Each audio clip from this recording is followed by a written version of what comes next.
മലപ്പുറം പടിക്കലിൽ ലോറിയും പിക്കപ്പ് വാനും കൂട്ടിയിടിച്ച് 2 പേർ മരിച്ചു. പിക്കപ്പ് വാൻ ഡ്രൈവർ പടപ്പറമ്പ് സ്വദേശി മുഹമ്മദ് ഹനീഫ, രണ്ടത്താണി കുളക്കാട് സ്വദേശി അൻവർ എന്നിവരാണ് മരിച്ചത്. യൂനുസ് അഹമ്മദ് വിവരങ്ങൾ നൽകും. യൂനുസ്, എങ്ങനെയാണ് അപകടമുണ്ടായത്?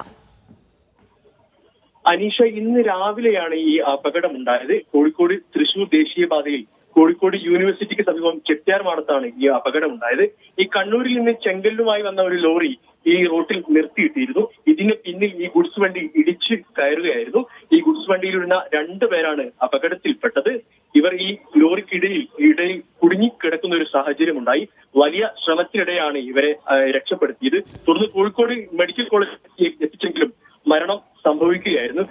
ഈ ദോസ്ത് ഡ്രൈവറായ പടപ്പറമ്പ് സ്വദേശി വലിയപറമ്പിൽ അബ്ദുൽ കരീമിന്റെ മകൻ മുഹമ്മദ് ഹനീഫയും കോട്ടക്കൽ രണ്ടത്താണി സ്വദേശിയായ കുന്നത്തോടി അബുവിന്റെ മകൻ അൻവറുമാണ് മരിച്ചത്. ഇപ്പോൾ കോഴിക്കോട് മെഡിക്കൽ കോളേജിൽ പോസ്റ്റ്മോർട്ടം നടപടികൾ പുരോഗമിക്കുകയാണ്. തുടർന്ന് മൃതദേഹം ബന്ധുക്കൾക്ക് വിട്ടു നൽകും. മനീഷ.